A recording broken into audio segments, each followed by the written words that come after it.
Beatle people, it's Pat Matthews here. Beatles-orama, radio, TV is what I started a long time ago. Actually, started the radio station on the internet back in 2001, and they went away for a little while in 2021, and then we're back. And then in the meantime, we started the Beatles-orama TV channel on YouTube and Facebook. What I'm going to do today is I'm going to review the Beatles' White Album.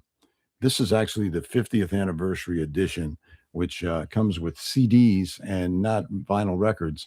But what we like to do is talk about it. Okay, we're not going to have any music because we can't do that.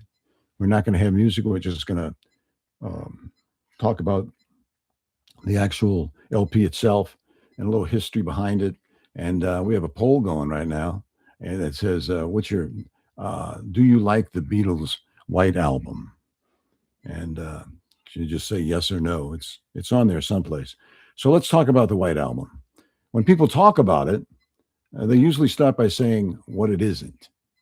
It isn't Sergeant Pepper. It isn't unified. It isn't polished. It isn't even particularly friendly.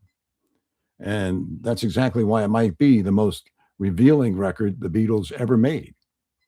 Released in 1968, officially titled The Beatles, but known forever as the White Album.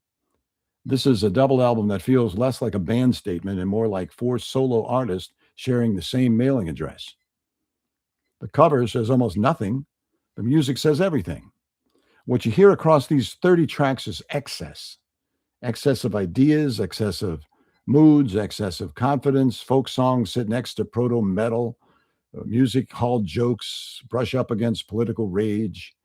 The lullabies are followed by sonic chaos. There's beauty here, and there's ugliness as well. And the Beatles make no attempt to smooth over that contrast. Paul McCartney sounds restless and playful, bouncing from the vaudeville charm of Honey Pie to the relentless drive of Helter Skelter, a song that practically invented heavy metal by accident. John Lennon, on the other hand, is raw and confrontational, sometimes tender, sometimes cruel, sometimes deliberately alienating. Julia feels like a whispered confession. Your Blues feels like self-parody and self-loathing colliding together. And then there's Revolution 9, which dares you to decide whether it's a bold art piece of work or an elaborate prank. George Harrison quietly levels up. His songs, especially While My Guitar Gently Weeps, don't just stand alongside Lennon and McCartney's, they challenge them for the first time. There's a sense that George is done waiting his turn, and Ringo, he gets one song, as he always does, but Don't Pass Me By somehow fits the album's Anything Goes spirit perfectly. What's most striking about the White Album is how unguarded it feels. You can hear the seams, you can hear the tension, you can practically hear the band pulling apart in real time. This was recorded at a moment when the Beatles were still the biggest band in the world and already drifting toward the end. Instead of hiding that, they pressed it into the vinyl. And somehow, against all logic, it works.